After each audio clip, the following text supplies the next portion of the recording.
Pakistan rangers Sindh اور C T D police نے intelligence معلومات کی بنیاد پر مشترکہ کارروائی کرتے ہوئے کراچی کے علاقے ماڑی پور سے کالعدم تنظیم بلوچ لیبریشن فرنٹ سے تعلق رکھنے والے انتہائی مطلوب ملزم عبدالرحمان عرف عبداللہ عرف چارلی کو گرفتار کر لیا۔ اس حوالے سے مزید تفصیلات جانتے ہیں ہمارے چیف رپورٹر کراچی جاوید محمود آرائن سے۔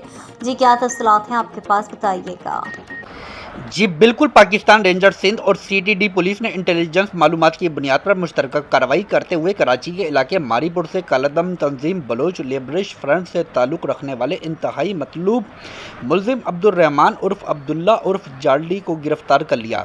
ملزم کے قبضے سے اسلحہ ایمونیشن برآمد کر لیا گیا۔ تفصیلات کے مطابق ملزم عبدالرحمان عرف عبداللہ عرف چارلی 500 کوارٹرز ماڑی پور کا رہائشی ہے۔ ملزم 2022 میں کالعدم تنظیم میں شامل ہوا۔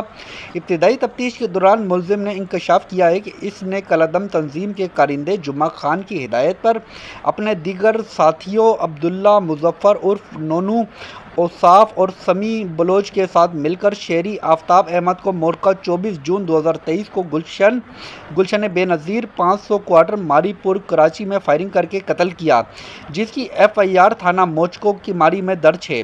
گرفتار ملزم نے مزید انکشاف کیا ہے کہ ملزم جمعہ خان اور ملزم علی حسن عرف راجو کی ہدایت پر قانون نافذ کرنے والے اداروں کے متعلق ڈیٹا اکٹھا کر کے ان کی معلومات جمعہ خان بلوچ اور ملزم علی حسن عرف راجو کو فراہم کرتا رہا۔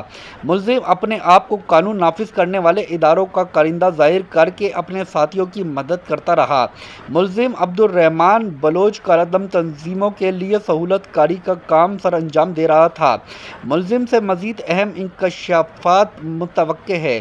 گرفتار ملزم کو اسلحہ ایمونیشن سمیت مزید قانونی کارروائی کے لیے پولیس کے حوالے